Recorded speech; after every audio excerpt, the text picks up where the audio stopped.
Welcome to the Next Level Human podcast. As a human, you have a job to do. In fact, you have 4 jobs: to earn and manage money, to attain and maintain health and fitness, to build and sustain personal relationships, to find meaning and make a difference. None of these jobs are taught in school, and that is what this podcast is designed to do: to educate us all on living our most fulfilled lives through the mastery of these 4 jobs. I'm your host, Dr. Jade Teta, and I believe we are here living this life for 3 reasons and 3 reasons only: to learn, to teach, and to love. In this podcast, I will be learning, teaching, and loving right along with you. I'm grateful to have your company. Here's to our next level.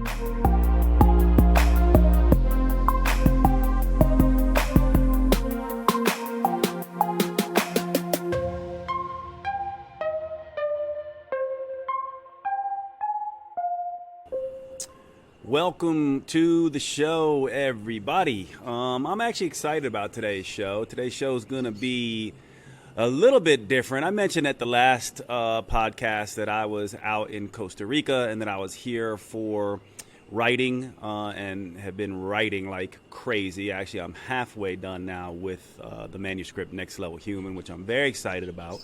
But I came down here to Costa Rica to do some plant medicine ceremonies. Now, for many of you, this may be something you have heard about, and for others, it may be a completely new concept. You're probably wondering, Jade, what the hell do you mean by plant medicine ceremonies? And I wanted to do something different today because I had such a interesting and profound experience with the ceremonies that I did, which are now done, that I want to share them with the podcast.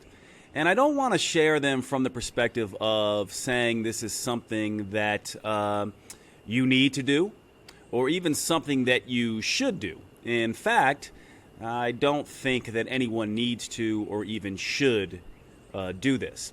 But I do think it speaks to one of the key concepts in the Next Level Human constructs. The first part of the Next Level Human journey, as a matter of fact, which is the superpower of perception.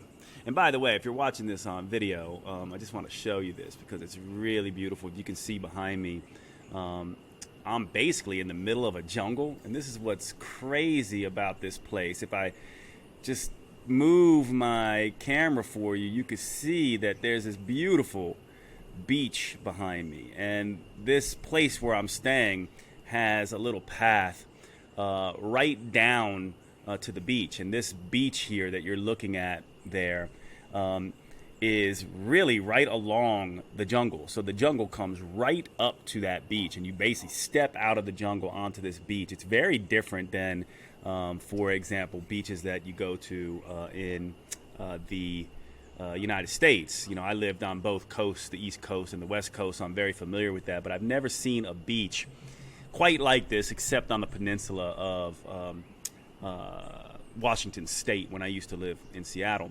And one of the reasons I'm even bringing that up is because plant medicines, traveling, different experiences that we humans expose ourselves to, like being in Costa Rica, a country I've never been to, and being in this beautiful jungle along with this very amazing, untouched beach, really helps us alter our perceptions.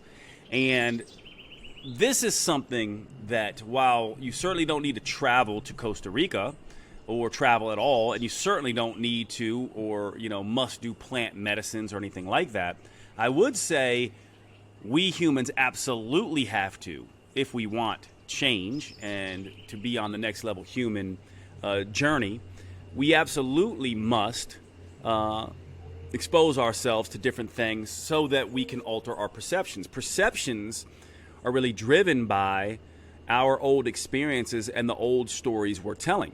And we've talked an awful lot in this podcast over the last couple years, and certainly over several episodes, about this idea of change, and that in order to change yourself or influence other people, it's really about killing the old stories that keep you stuck.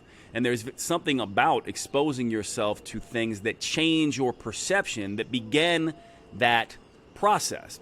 And so this is what I want to discuss in the context of plant medicines. It's not the only way to alter our perceptions, but it does seem to be a shortcut for many people. But again, this is something that I would say, and you'll find out why, that is not something I would say you should do or need to do or perhaps even want to do. And even if you were my best friend, and some of my best friends have been asking me, should I do this? What I've been answering is I would say, I am not going to tell you that. And the reason I'm not going to tell you that, whether you should or shouldn't, is because it's a little bit terrifying and beautiful all at the same time. And you really have to be, I think, called to the perceptions that the perceptual challenges that you expose yourself to. And I felt that I was called to this for some time. It spoke to me in some way. And I'm incredibly grateful that I did it. And I'm going to share the experience in detail with you here in a minute. But before I do that, I do want to give you a little bit of a background, because not everybody, it's been a while since I've talked about the 6 powers and the POWERS acronym, P.O.W.E.R.S, that constitute the next level human journey. Many of you have been frustrated at times, because I know so many of you are so interested in the humanistic psychology background that I have, and the philosophical background that I bring to some of my work in self-development, but have been frustrated that the books that I do have out, Human 365 and Next Level Tribe, don't explore it at the depth that you have been craving, I think. And so you haven't been able to get that. You will get that in depth with Next Level Human, the manuscript that will be coming out. At this point, I can say probably confidently sometime this year in 2022.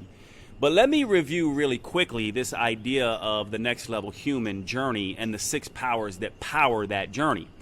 Each of us humans, as we go through life, are exposed to a unique experience, a unique way of living, unique people that help us and hurt us and raise us and teach us, and unique pains that we're exposed to, traumas and sadnesses and grief and loss and all of those kinds of things. We each have a unique personality that we bring. Some of it arguably as a result of genetics, some of it arguably as a result of family exposures and our culture, and some of it just our natural inclinations. We don't know where it comes from. And of course we have our likes, what I would call our passions, and our superpowers. And so I wrap these up into what I call the 5 Ps, right? And so they are our pain, our people, our personality or perspective, our passions, and our superpowers, our powers, the things that we're really good at. And these 5 things, in my mind, make up our unique spiritual fingerprint.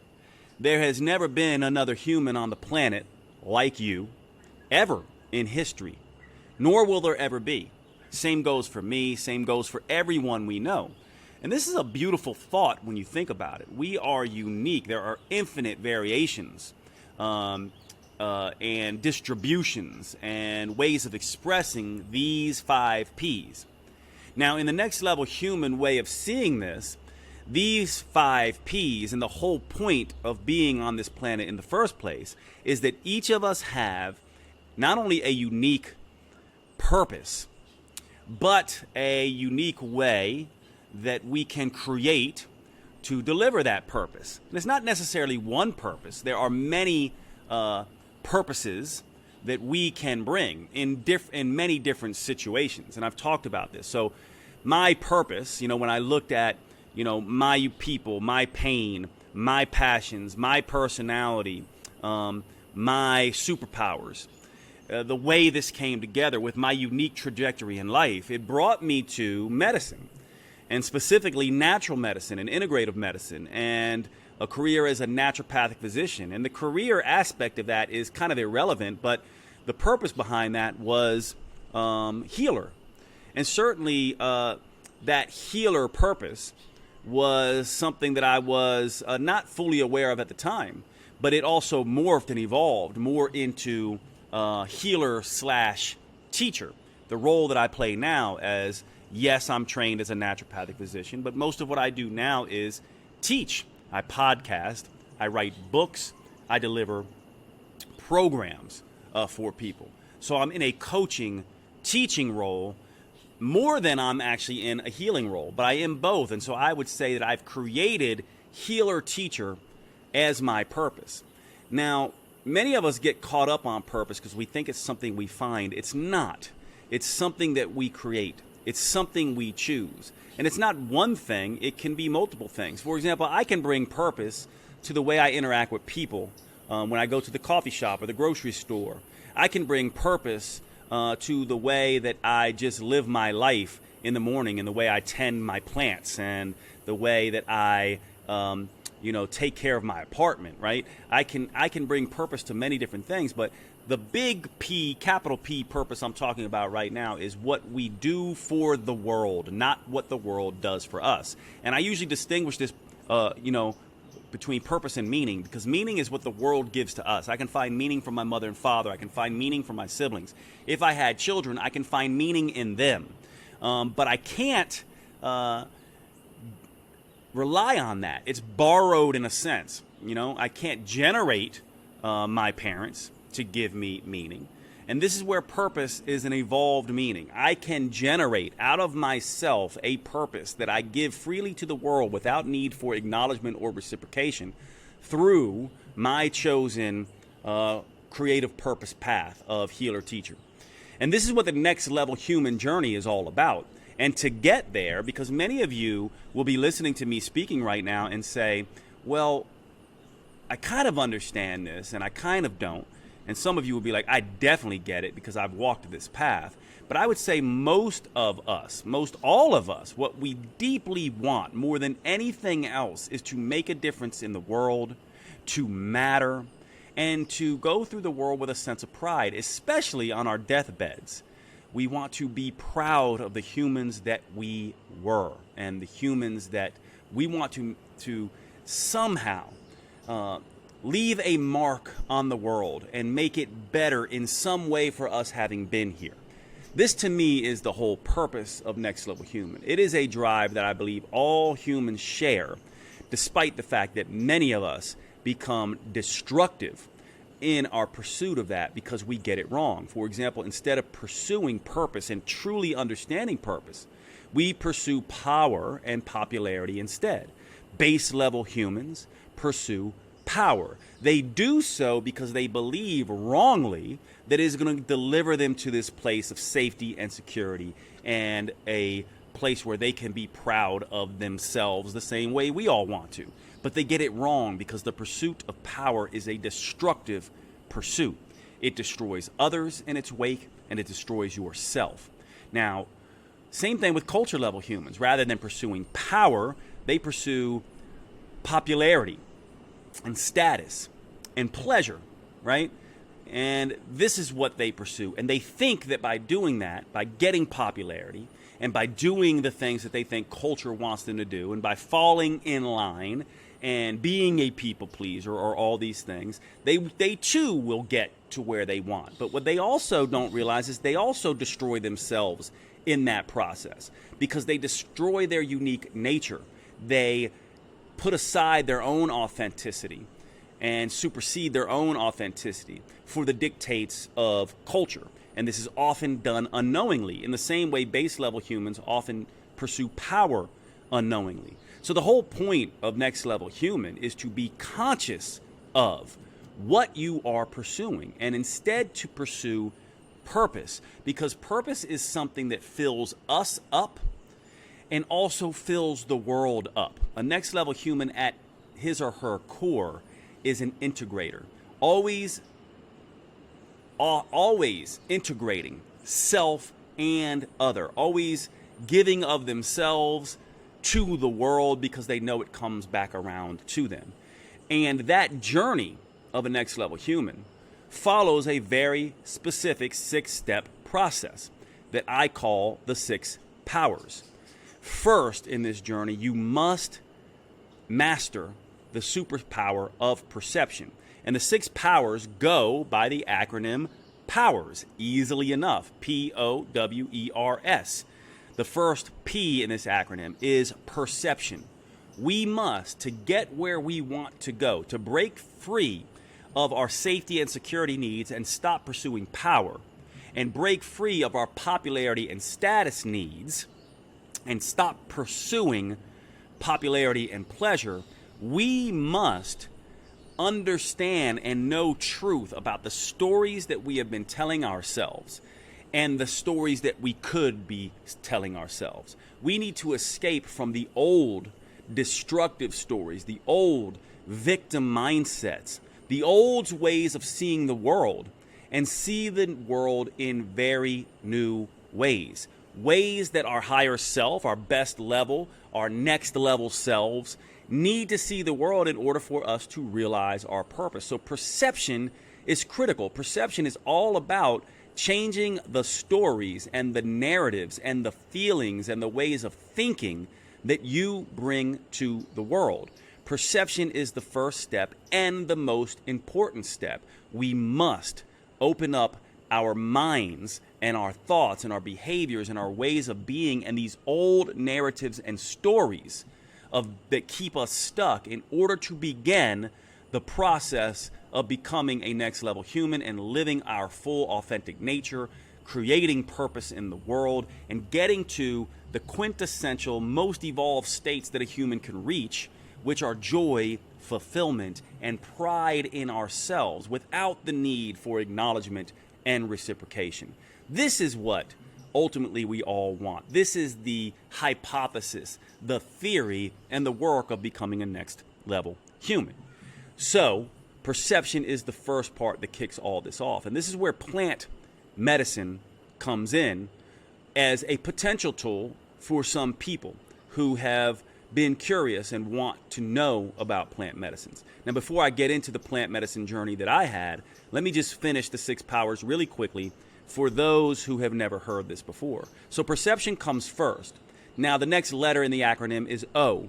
This is about ownership. This is about radical responsibility, owning who you will become in the world. Because once your perception opens up and you see truly who you are and who you have been and what is required for you to perhaps get to where you need to go, all these things that you need to bust open, the next step is you automatically, once you begin this process, once you get perception right, you cease to become the victim. You start to see the world very differently. In fact, you start to see that anything that you are aware of that is in your sphere of awareness is yours to deal with. It's your responsibility if you want to change it. And this is where ownership comes in. Ownership essentially says, here's who I've been, here's the perception I've been living from, here's the way I've been seeing the world, here's the narratives I've been telling myself and the stories I've been living from and the ways of thinking and the ways of being that have not served me getting to my next level self. And now I am going to be different. I'm going to write a new honor code. I'm going to decide that I will be this thing. For me, many of you know my story. I had an affair. I had a tenuous relationship with honesty. I had a distrust for women. I had an anger streak in me when I was young. I had a lot of pain around this and was living from stories of anger and distrust, which made me angry and a liar. And I wasn't fully aware of this, but when I came to this awareness over time, my ownership practice, my honor code had kindness, honesty, generosity, integrity as a core component of it. It's really interesting what happens with ownership because our pain points us to our path to purpose. And so the very things that I was struggling with, the very stories that I was trapped in, had embedded within them a gem to free me to get to my purpose. So that now I am honesty. I am being at my core honesty. I feel I am the most honest person I know now. The people who know me say this to me. I feel it within my core. I am kind. I am generous. I am the things that I want to be. I am teacher. I want to help people get to the same place. It's the whole point of this podcast and my work in self-development in the first place. And so ownership comes next. The honor code comes next. But once you get to this ownership place, you realize that a gap in knowledge opens up. I didn't necessarily know how to be honest or know how to be kind, or in order to be a healer and a teacher, I had to learn to communicate better and learn certain things about the human body. So the next thing, the P is perception, the O is ownership, but the next thing that immediately comes out of ownership is this idea of pursuit of wisdom. Wisdom is the third one. Wisdom, the idea that I have to accumulate knowledge. There's a gap in what I understand and who I want to be and who I could be at my best next level self. And so I went to medical school. I did countless self-development seminars. I got certifications in countless life coaching. I've read countless books on psychology and philosophy and all these things. Why? Because the ownership, the perception perspective opened up the ownership aspect, which dictated I had to learn and experience things so that I could embody what I wanted to become. And out of that, once you begin to pursue wisdom, the E and the R stands for engagement and resolve. It's not enough just to have knowledge. Wisdom is also about experiences.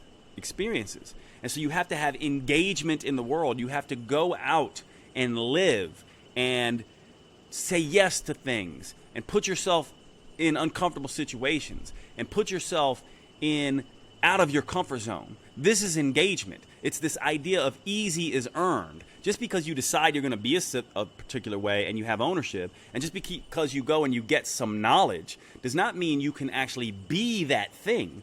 You have to be it until you see it. And the only way to be something until you see it is to go and put yourself in those real life experiences and stories. And of course, it's not easy, because in that journey of engagement, you will confront fears and failures again and again and again. And you must get up from falling down again and again and again. Before I became honest, I first had to realize I was dishonest. And in that gap between dishonest and honesty, that gap between people pleasing and being authentic to myself as well as kind to others, in that gap, I had to experience failing and not being completely honest. I had to walk that gray zone. And I failed a lot. And so not only did I have to engage, but I needed resolve. I needed to realize that I was a human learning, and I had to get up and do it again and again and again and again. And so after wisdom becomes the E and the R, the engagement and the resolve. And finally, as we begin to really, truly realize our purpose, we get to arguably the second most important aspect of the 6 powers framework, which is sharing. Sharing. Then I have to share my creations and my love with the world. I have to give freely without need for acknowledgement and reciprocation. I don't do this podcast to get paid for it. I don't do this podcast so you will think I'm smart. I don't do this podcast for any other reason that I feel compelled to share my lessons to whoever needs them and whoever feels also in alignment with me. And I release attachment to what you think about it. I am for some people and I am not for others. But for those I am for, I want to serve. And that's why I do what I do. And that's the sharing aspect. Now, let's talk about the plant medicine. The plant medicine that I did was ayahuasca. This is a plant medicine I've been hearing about. And at first, I didn't like that it was even called plant medicine. I personally, if you know where I come from, I don't like drugs. I've never been someone that has really been in. I got high for the first time on marijuana when I had almost graduated college. It was not something I wanted to do or was interested in doing. I was not even really drunk until I was close to graduating college. I did not like drugs. I've never done things like cocaine or any of these, what I would have considered harder drugs. I was never interested in things like ecstasy and, that kind of thing. It just wasn't something that I ever liked. Drugs were something that when I looked at people doing them, I saw them as an impediment to me living a healthy, fit life. However, what I've realized from talking to people and engaging, realizing what I want and breaking open my perceptions again and again and again to more fully realize my power, is that writing, traveling, exposing myself to different people, all of these ways, reading new books, all of these are ways of changing my perception.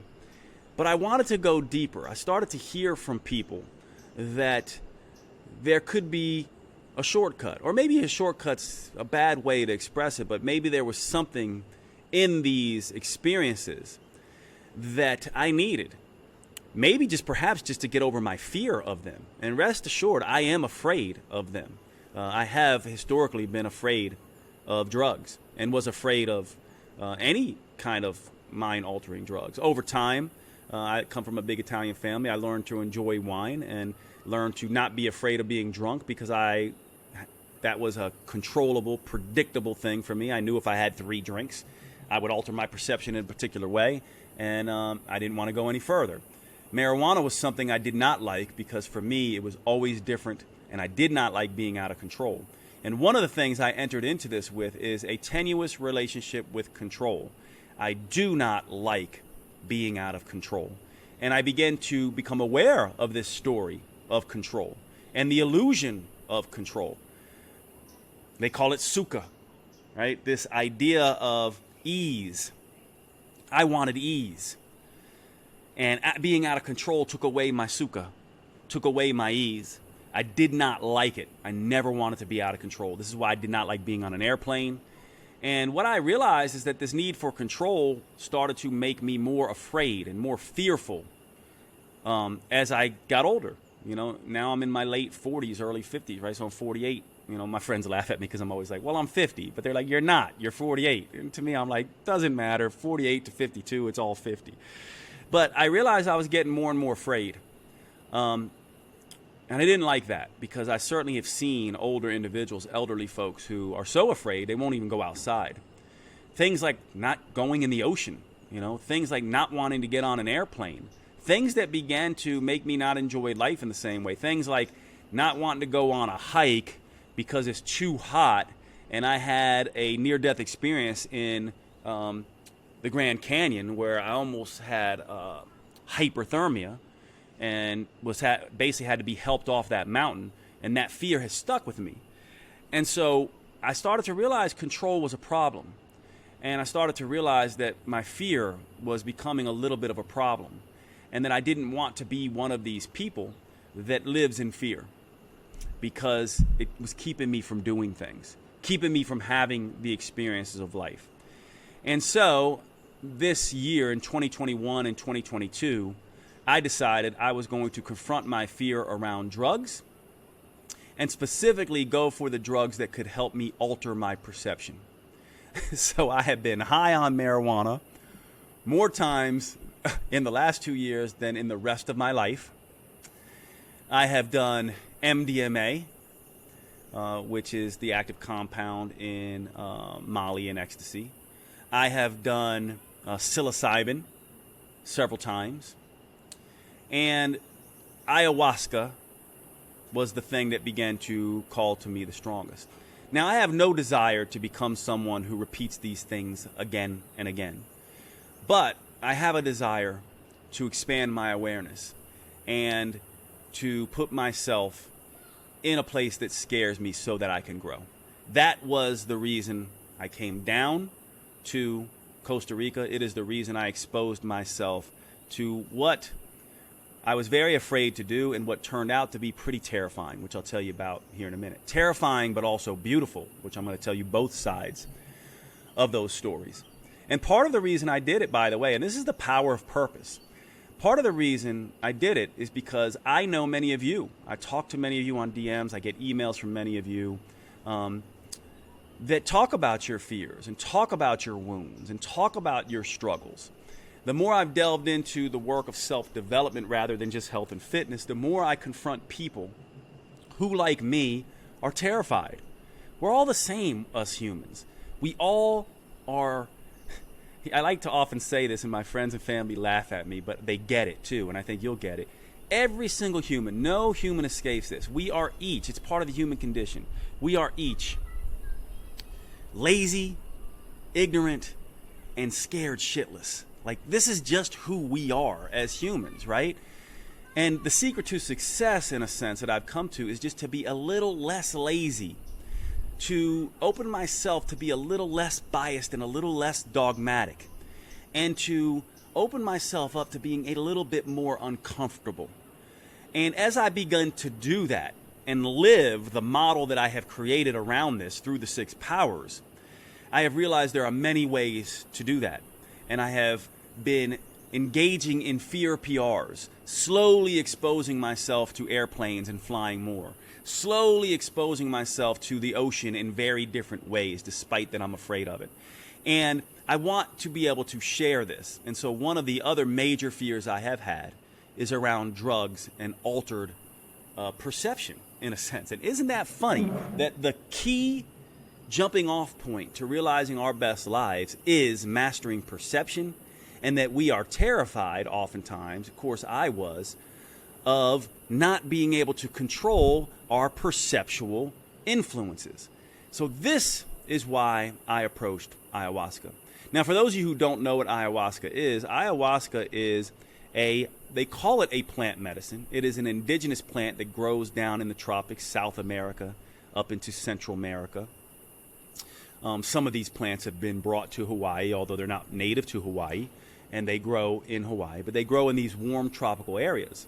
And indigenous tribes for who knows how long have been using this plant in combination with other plants to alter their perceptions, to dip into universal realms that us in the West can only describe in, ways of the mystics, talking about we are all one, and the Tao, and the universal intelligence of plants, and that all plants and animals have consciousness, and that we are connected to everything. We've heard of these things. Any of us who have ever read spiritual books, spiritually inclined books or podcasts, or even been exposed to things like The Secret, have been exposed to these more esoteric New Age ideas that science really can't touch. And I want to tell you another reason why I was very interested in ayahuasca and got more interested in it. Because I'm a science guy. Most of you know me as a science guy. And for a very long time, I thought everything must be explained through science. But let's face it, science is, in a sense, when you look at it, it is limited. It's limited in our ability to know. It's a process. It's slowly evolving. And that's very different than taking a substance and having a direct experience of something. And this is why religion and philosophical circles have always been somewhat at odds with science, because science essentially, rightly so, says we can't rely on individual experiences to tell us what is true, because individual experiences are based on the whims of the individual. And also, we don't know how honest and integrous individuals are. We don't even know how in their right mind they are. And so we can't rely on these direct individual experiences to teach us about truth. And we know what this is like, right? You could pick up any book and go to the New Age, part, and you can find people who feel they talk to dogs, or you could find people who feel they can tell your personality by your sun sign, and you can find all kinds of different things, which science would say is wrong and not useful, because it can't be really used in a clinical sense, and it's built off the whims of individual experiences and passed down knowledge. However, I have decided for myself that I want these direct experiences. I don't need to believe that they're necessarily true to want to experience them and see what truth I can bring out for myself. And that was the spirit in which I approached ayahuasca. Mystics throughout the ages, indigenous people throughout the ages, shamans throughout the ages have been telling us that there is a realm that we can dip our toe in and have direct experience with. And for me, this was not necessarily about trying to find a new truth. It was basically about trying to find new perceptual perspectives, new places to view the world from. and to be open to that and to be less fearful from it and not to see it as an affront to my control and the way I see the world, but rather to see it as a way to expand myself, to be able to be a scientist and a shaman, to be able to live in both of those worlds. That to me was what I was after. And I do think there is a degree of shamanism and scientist within truth, that both have a place, that personal experiences have a place in our individual truth, as does science have a place in our individual truths. Notice right now I'm talking about truth with a lowercase t, our truths, rather than truth with a capital T, the truth. This is a philosophical debate that we could get into. Can we even know capital T truth? Well, science tries to get us there. And it was my hope that maybe I could get to capital T truth, or a piece or a glimpse capital T truth, through the experience with ayahuasca. Now, again, this is not something I think you should do, that you need to do. There are many different ways to expand your perceptual awareness and to dip your toe into different perceptions. So yes, I think you should and need to challenge your perceptions. In fact, it's critical. If you do not, you can't grow. But do I think you need to do it this way? No. And in fact, even my best friends, I would not recommend do this, not because it wasn't unbelievably powerful for me. It's just that it's not for me to say. And it was incredibly difficult as well. So let me get to what this experience was like for me. I sat in a circle with about 15 other individuals with a true Peruvian shaman who comes from a long lineage of historical shamans. This was important to me. It might not be for other people, but it was important to me that I worked with a real shaman who has a direct lineage to the actual indigenous people for who delivered this medicine for centuries and millennia and the recorded history of man. That was important to me. And this was a Peruvian shaman who has a direct lineage. Now, this may not be important for you others, but I wanted that to be. So I was in a circle with this particular shaman. One of the ways it could be described is almost like a song circle. He was singing and chanting in the same way you might imagine Native Americans sitting around a fire, dancing around, chanting. Very much that way. He made some offerings and called plant spirits into the room. Much of it I could not understand because it was in Spanish and I don't speak Spanish, but I got the gist of what he was doing. He called each of us up one by one and gave us a cup of this viscousy syrup. I've read about ayahuasca, and a lot of people talk about how disgusting it is. It actually wasn't disgusting to me. The taste of it, it looked like mud water.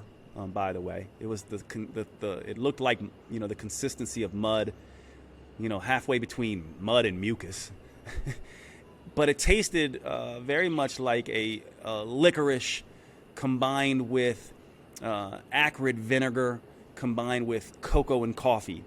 I could see why some might find it gross. I did not, but I can tell you I was terrified while I was taking it, and while I tried to be reverent. I was scared. I was scared about what would happen. And that first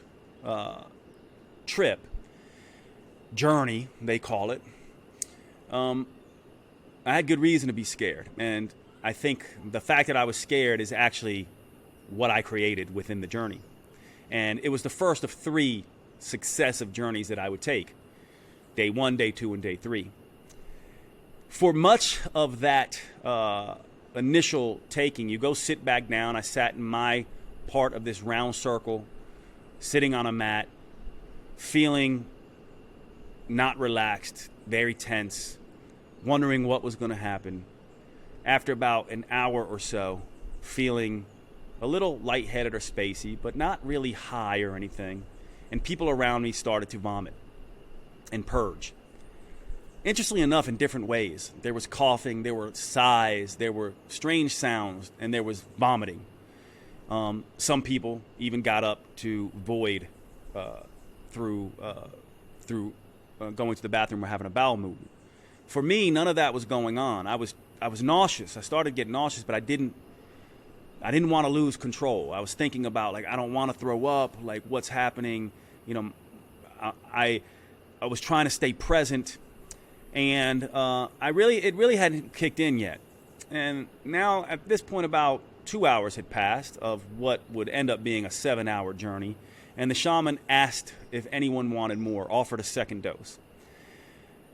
Now, not knowing what I was getting into and never having done this before, I was reluctant, but I also really didn't feel much yet, and felt like this is what you came for, and don't be a coward, and you better go up and take a second dose. I came from a very culture level place, actually, because the base level side of me wanted to protect and not do anything. The culture level side said, well, the guy next to me went up there, and he's a guy like me. He wasn't afraid, so I need to go up there. So I went up and got the second dose. And this is where things started to take a very bad turn for me, although it ended up being a good turn for me. And so you'll hear this a lot. This journey, this first journey, was it was terrifying. I'll just use that term. It was terrifying, and I didn't realize till later. I didn't realize till the third journey that it was terrifying, because I would not let go of control, and that what this medicine was showing me is that my relationship with control was creating a lot of dysfunction in my life, and a lot of discomfort in my life, and a lot of health issues in my life, and helped making me miss a lot of stuff. And that, in a sense, I was creating the agony and turmoil and terrifying nature of the experience I was now having. And the experience was, I wanted to throw up, and I couldn't. I wanted my mind back, and I couldn't get it back. I felt like there were spiders crawling under my skin. I felt like a spider was dropping down from the roof and looking at me. I felt like people were laughing at me. I heard cackling. And really, in hindsight now, what I was doing is, it was the perceptual aspects of things. There were some people laughing in the room. Some people were purging through vomiting. Some people were purging through coughing. Some people were purging through laughter. It was all different. And some of these things I heard as cackling that were directed at me. And I just wanted this to end. And it kept getting more and more intense. And I kept getting more and more afraid. Now, one thing to know about me and control is, to know me, you wouldn't necessarily think that I need control all the time. But I do inside. I like things just the way they are. And I'm not someone who's usually going to ask for help in any way. I'm the helper in my mind. I don't ask for help. And in the most perfect of ways, I began to get so scared. I believed I was dying. I would have times where I would literally feel like I was out of my body. I had no control over my body. My body was twitching and cramping. I was having feelings of being back in the Grand Canyon and going through that near-death experience, and not being able to control the cramping in my muscles, and not being able to control my heart rate, and not being able to get myself cool again. And one of the helpers who was sitting next to me, who didn't know, because even through all this, I think I was just keeping myself under control, didn't know what kind of agony I was in. I asked him for help. And ironically, what happened with me is I must have in some way kept myself from the experience by trying to arrest so much control over what was going on, because most people were finishing when I was just starting. So this also tapped into this idea that now I'm inconveniencing people, that, now I'm the one that everybody's watching. I'm in trouble. I need help. And I asked this guy next to me for help, one of the helpers, who turned out to be exactly what I needed, because for me, I am always the man in my circle. At least this is the way I see myself. I am always the helper. I'm always the one that steps up with money, with strength, with courage, with emotional support. And usually I would step to women to help me or for an outlet, not necessarily men. And yet I would be distrusting that women could hold it down emotionally for me. And I was forced to ask a man to help me. And he did. And he began to walk me through this, as I, at times, wished I was dying and felt literally like I was. And in a sense, now in hindsight, I definitely think part of me did die psychologically. And in the weirdest of things, in my journal, before I entered into this journey, I wrote, I feel like I will die and want to die psychologically. This is what I was doing, except it felt like I was dying physically within this journey. He began to coach me. I was so thirsty. I was shivering, then I was sweating. It felt like I was on the verge of death. And he kept force feeding me water. Drink more water, drink more water. You're just fine. Try to relax. Let the process be. Stop trying to control it. Stop trying to control it. And finally, I began to purge. And my purge was literally just like clear flowing water that comes out of your tap. Gallons and gallons of water, it felt like I would purge. And when I would purge, I would come out and be in complete clarity and serene bliss and have these amazing insights about the nature of us humans and things like that. And then it would all seize me again, and I would freak out and start trying to control it. And then I would purge again, and this would go on and on for the next 2 hours until I finally came out of it. And I was terrified of this lack of control. And at the end, I had this equally almost beautiful experience of having many insights about my need for control and the fact of why this went so, quote, bad for me, and my need to look good and my need to not want to ask for help. I got all of these insights. And I went to bed that night still kind of in it, not really being able to sleep, still kind of scared, and woke up the next morning very scared, very, very afraid, not wanting to do the session again. And so the next night when I went into the circle, if the first night was too much, not knowing, the next night when I went up to get the medicine, I just took a tiny bit, touched it to my lips, and just licked it off my lips. I was too scared to participate. Terrified to participate in the second time. Ironically and predictably, I didn't purge. I didn't get out of control. I did get still a little bit of insights. And I think that second night helped me understand a little bit about the first night, a little bit more. I dipped back into the end of the first night where I was getting insights into the nature of me and my need to control and my need to always be the one who's the helper and to be averse to being helped, and my relationships with my brothers and how that may have made me not want to reach out to men, and my relationship with my mom and how that made me perhaps be less trusting of women. Some things that I had already uncovered through my writings and my self-development work previously, but it seemed to be centered on this idea of control, which I hadn't really confronted to this degree previously. And that brought me to the third one. Something happened in the second one, in me not doing it, that made me a little less fearful as I came around to the third one. The fear was still there. I did not want a repeat of the first night, which was horrifying to me. And it's still somewhat horrifying to me, as you can imagine, which is why I would never tell anyone to do this, because I would never want someone to expose themselves to what I had to go through that first night. However, in the most perfect of ways, the first night was required for me to get the insights that I had, to build up the courage that I needed to do it again the third night. And I'm proud to say I did. Despite my fear, I used engagement and resolve, especially resolve, the superpower of resolve.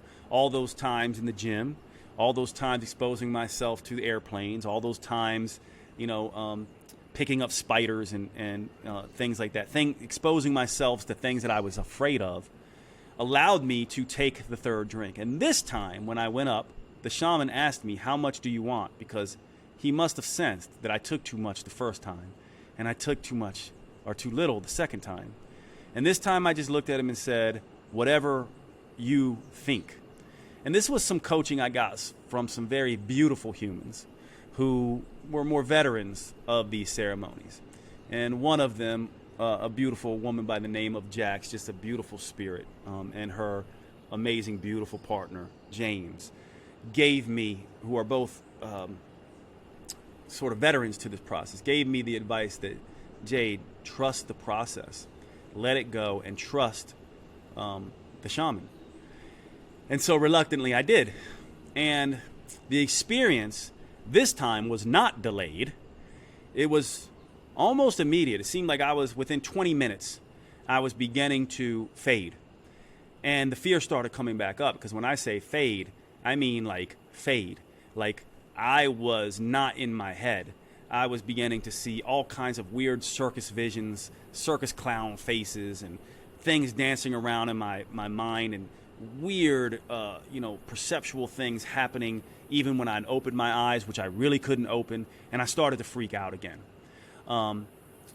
And going in, and this will tell you a little bit about control, I was still doing it. Going into the third ceremony, I created this whole thing. I said, look, if this happens and I feel this way, remember to be in gratitude and just be thankful. And if this happens, focus on the love I have for my parents and the gratitude I have for the world. And if that doesn't happen, just focus on my breathing. And all of that fell apart immediately. It was almost as if the medicine said, you cannot control this.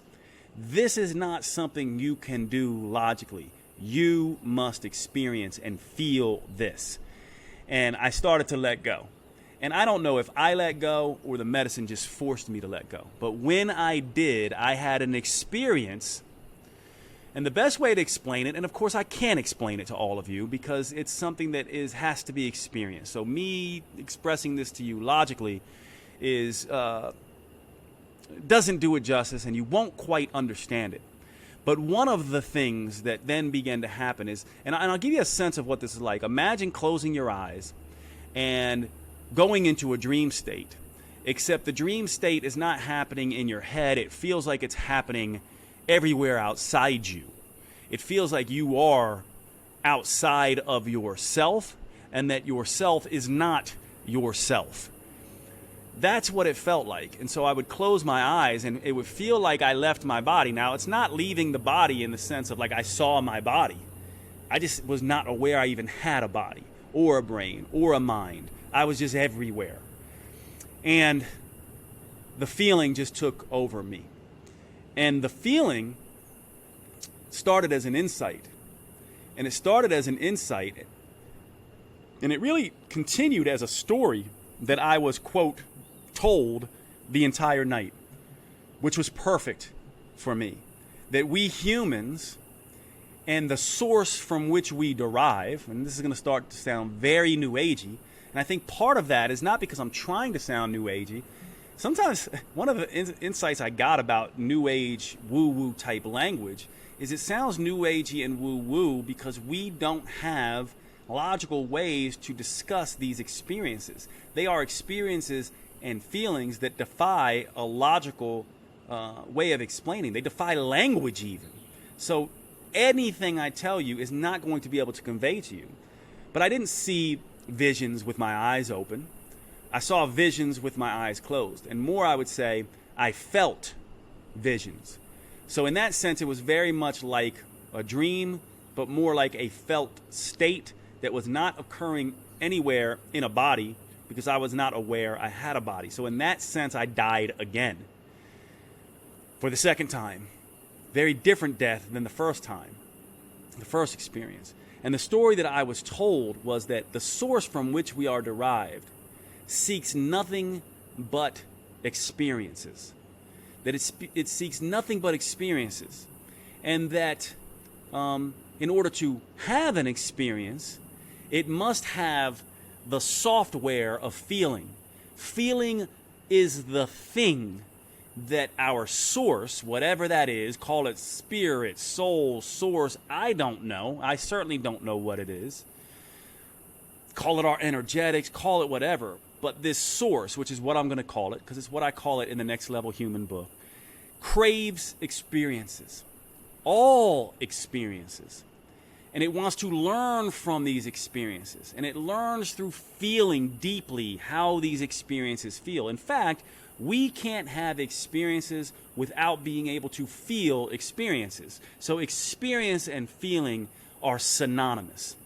and that our need for control and judgment alters these experiences in a good or a bad way. Now that part perhaps can start making sense to some of us, right? We've all heard this idea through the Stoics and philosophies. This part made some sense to me. It was like, oh, if I see myself as injured, then I'm injured. If I don't see myself as injured, I'm not injured. To some degree, the way I judge an experience, the way I judge a thing, is actually what that thing becomes. So in a sense, I got this. And in a sense, you could see it's somewhat related to things I had played with in philosophy for a long time. And so maybe this was not about some, benevolent plant medicine speaking to me. Maybe it was just me uncovering connections in my own brain that I had already begun to play with consciously. I don't know. It certainly felt like I was not in a conscious place, a conscious Jade. I lost sense of my ego, Jade, and I was somewhere and something else. And so this feeling, though, was really interesting, because then I would see myself and ask myself and be shown how far this goes, so that my need to control life and death, and the idea that death is bad, which is an idea I played with a lot, immediately became apparent to me. I actually experienced, through this dream state, dying in multiple ways that I have been afraid of. I experienced being eaten by a shark. And as crazy as it sounds, the source from which I am derived found that interesting. It didn't find it terrifying. It found the feelings around it and the way in which, and the manner in which I was being killed interesting. I saw myself in deep heartbreak, which many of you know my story and know I have experienced that. Not only have I experienced it, but I have perpetuated that deep pain on others.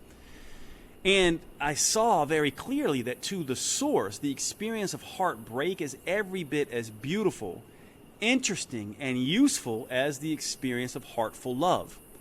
And I was shot in the head and felt in slow motion this bullet sort of ripping through my brain. And I'm sorry for the graphics of it, but it was simply just interesting.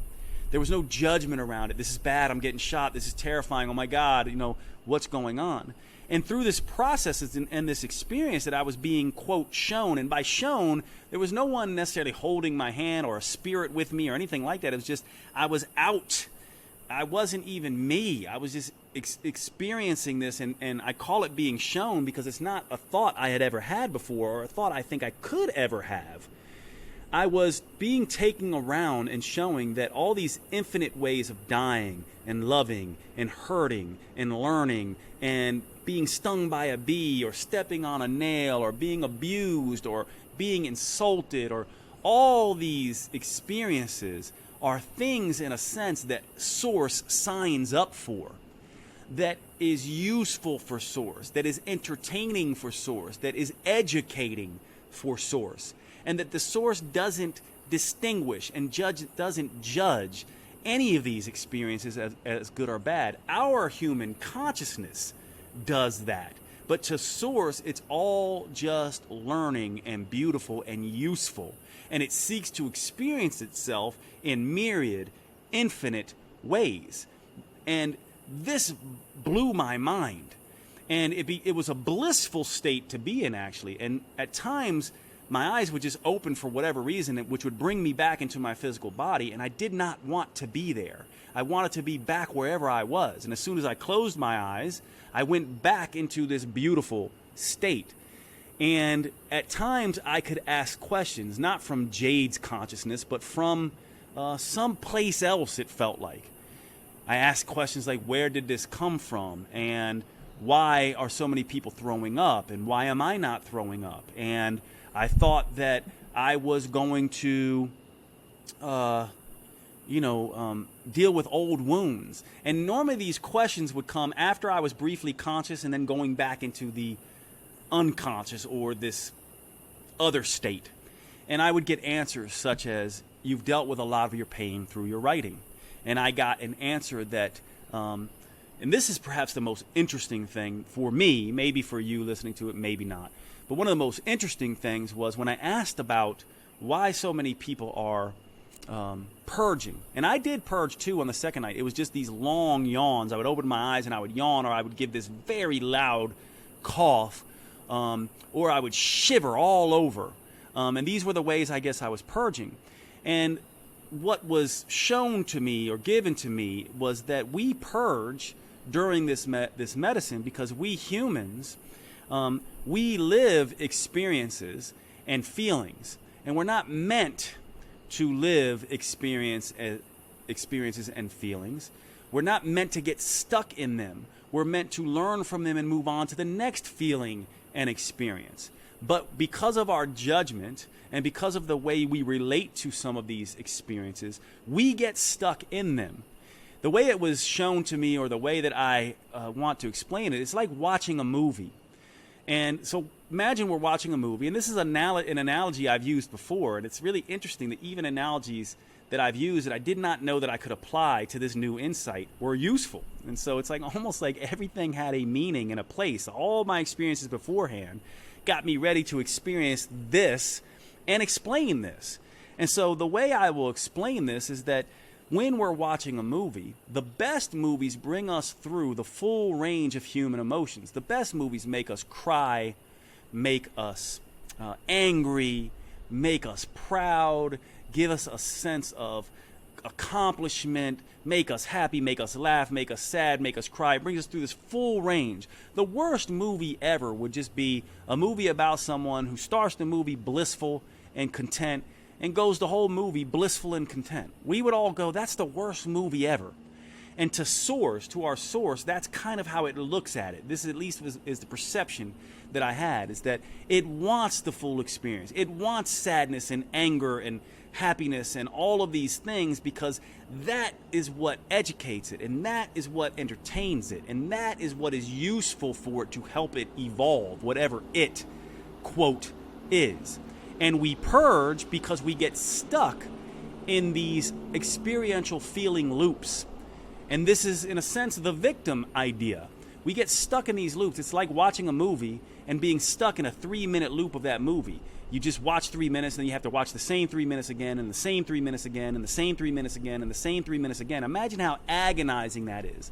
And imagine now that perhaps this is why we sometimes repeat the same emotions and the same obstacles and the same patterns again and again. We know people like this. We've experienced this ourselves as humans, right? We've seen ourselves get in the same kind of relationships, allow ourselves to be abused the same way, to end up getting into the same issue with finances, end up getting into the same healthcare issues, and being in these perpetual loops. What I was shown, what I understood, what I think I now understand about what this medicine or this experience was doing and why we purge is to free ourselves from these 3-minute loops, to stop living the emotions and start living our lives, to stop living repeated patterns and start living our lives. And this has everything to do with being able to change, which now makes so much sense to me when so many people experience these plant medicines and are able to heal from illnesses, are able to be different in relationships, are able to change their relationships to finances, are able to actually change in ways they never could otherwise because they were not able to get out of these experiential loops. And this is the way I spent my entire third night, in bliss, being taken around, showing this major insight that we are here to feel, which actually gave me new insight into cliche New Age sayings that I have hated up until this experience. One of them being stay in the present moment. What I realized is that this mantra of stay in the present moment is not necessarily about staying in the present moment. And I'm going to change that mantra now, because what I got is the mantra I'll use is feel in the present moment. In other words, feel the feels. This is what I have been telling myself after this experience. Rather than saying stay in the present moment, which I never got because I never had this experience, I'm telling myself, feel the feels, Jade. Stay here and feel the feels. Have this experience. Don't think about the next experience or the past experience. Feel this one. Feel the feels. And so feel the feels now is my way that I've incorporated this idea of stay in the present to coincide with this experience that I had with ayahuasca. Now, I want to wrap up and just say a couple things. The first night was every bit as terrifying as the third night was blissful. And I also want to say that a lot of the themes that I have worked on in my life came up, although I was not aware of them into hindsight. Think about even the way I approached the medicine. The first night was too little. The first night was too much. The second night was too little. And the third night was just right. I talk about the Goldilocks effect all the time in health and metabolism. And it does not get lost on me that that's exactly the experience that I had. Another experience was, trust and control, trust the process. I say that a lot, but I was forced to actually live it. It's one thing to say a thing. It's another thing to live a thing. And I'm grateful that I did. Now, the final thing I'll say here is I don't think anybody should do this. I don't think you have to do this. I think this is something that you have to be called for. I don't even know that I will do it again. I do know that it is perhaps, actually I know for sure, I can tell you all for sure, it is the most consequential thing I have ever experienced in my entire life. The most beautiful experience I have ever had in my entire life. I feel like I learned to die. I feel like I learned to release control. I feel like I learned to trust. And I feel like I got an insight that if true, and because I felt it and you didn't, to me it deeply is true, that suffering in all its forms is simply a self-made construct. I do want to leave you with just one more thing because it's kind of going to be the theme of the podcast coming up, because there's been a lot of controversy around racism lately and truth, and especially around the Joe Rogan thing is going on this week.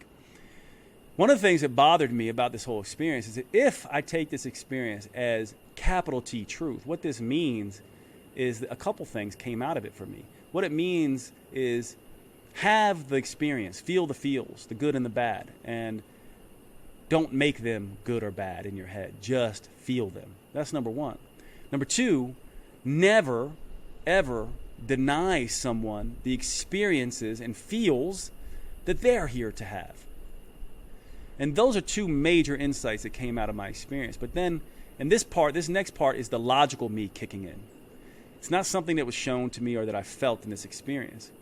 But immediately comes out of that a logical difficulty for me, and that is, what happens with someone suffering, right? What happens if there's someone being beat up by someone else, or abused by someone else, or racism and disinformation that can hurt people and these kinds of things? Shouldn't we intervene in those experiences and those feels? And if I just take what I felt, the answer seems to be no, because we all have to have our experiences, and the source doesn't distinguish. But the human side of me can't just let that sit. And so I'm adding one more rule in that I guess is a little T truth. It's not something I know, but the little T truth for me is not only do I need to not allow myself to interfere with my own feels and experiences through control, and not only do I not ever interfere with someone else's life experiences, trying to protect them from these things and intervening in that way, I also will not allow people to intervene with other people's experiences. And to me, this logically squares the problem. It logically says, well, if we're all having our experiences and they happen to be self-generated, then I'm not going to interfere with that, other than to be a model, an influence, a positive inspirational force that helps you see what's possible. But I certainly will intervene if someone else is trying to intervene or influence your experiences. In other words, I will not let someone else abuse you. I will certainly, if the abuse is coming from yourself, I will let you have that experience while modeling something that you could do differently. But I will not allow anyone else, just as I will not allow myself, to interfere with your experience, especially if that experience happens to be abusive in any way. So that's my experience with ayahuasca and the plant medicines. I hope that you enjoyed this podcast, and I will be back with you next week.